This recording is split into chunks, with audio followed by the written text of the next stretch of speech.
and now we're going to talk about line orientation. So this includes things like sizing and placement of letters. So we have tall letters, short letters, and tail letters, or letters that, if you have ever seen the model of a house, letters that start in the attic, letters that are in the basement, underground letters. So some curriculums talk about different lines, and the basic is the top line, the middle line, and the base line. But some curriculums might call the top line the skyline, and then the dotted dashed line the plain line. The baseline would be the ground or grass line, and then the bottom one extra line added in, it's called the worm line. And so we actually have a worm line legend liner as well. So it's got 4 lines. The second one is the dashed line.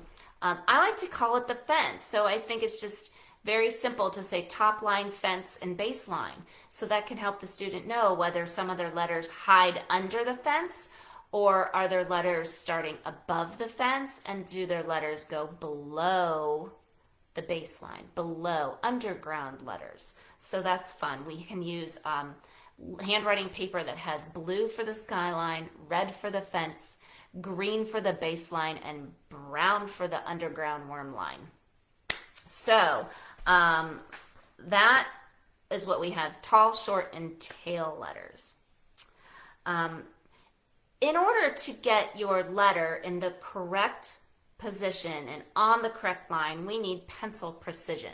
So if I have a line and I'm going to start my letter above the line, I need to be above the line. If I'm going to start the letter on the line, I need to have the ability and the fine motor control and coordination to start that pencil right on the line. So if my letter starts at the top line, like a letter A, I need to be able to put that pencil right on the top line.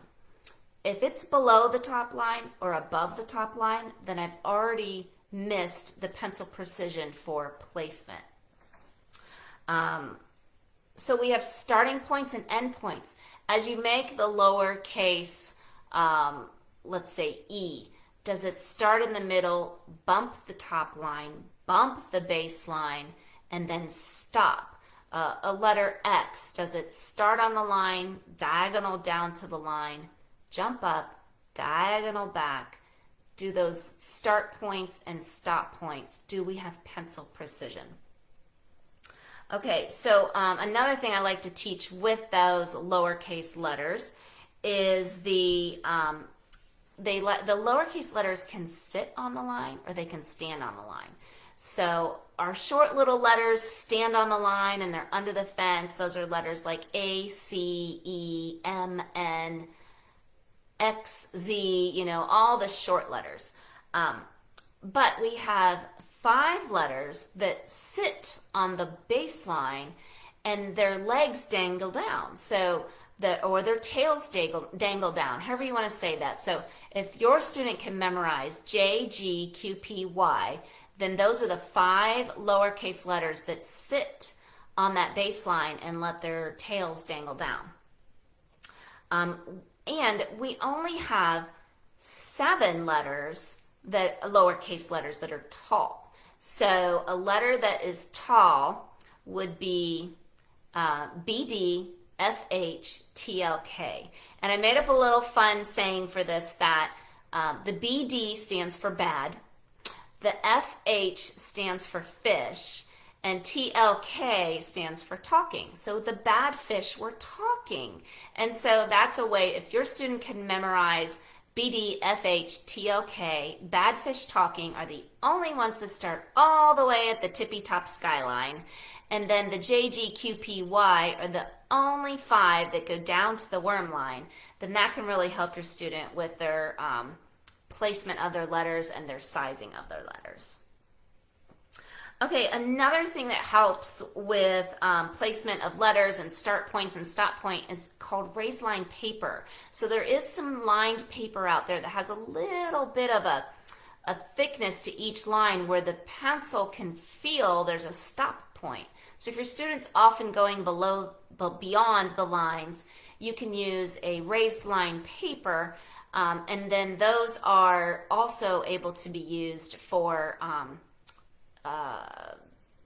starting and stopping. If the student's going beyond even the raised line paper, then you could use a wiki stick. You can stick that. It's like a waxy string. I mentioned it earlier. It's like a waxy string that you press on the paper, so when the student's making the letter A, they would feel where to stop. So you could put one at the midline, one at the baseline, letter A. Now let's say they have to do a letter Y. They can start their Y at the top of the fence to the baseline, and then their second one, they're going to obviously have to go through and push that wiki stick over. So that will help them to make their lowercase letter and have them stop on time. Okay, and a final way we're going to talk about is how to help sizing letters are by using boxes. So we have in Handwriting Without Tears, we've got the large letter boxes. There's also a way to do letter boxes with small squares, and we have a small square stamp, and one of the ways we can make a letter in a small square, like say letter D, is I can use that small square to form the letter right there inside the box, and then it goes above and below the box. But those that's for lowercase letters. The uppercase letters can all fit in the large leggy boxes. And then finally, you're going to have the oh my gosh, I just lost my train of thought. Now I got it back. So there's skinny boxes, and there's a way, I'll post the link later in the comments. But if you have, like for my name, I would have a tall box for P, a short box for O, 2 more tall boxes for LL, and then for Y, I'd still have a tall box, but it would be shifted down. So that is a specific kind of letter box that can help your student with handwriting. And so that's a resource that I can throw out there later to you as well. We're going to have a bunch of resources on our day 4 of the challenge, so be looking forward to all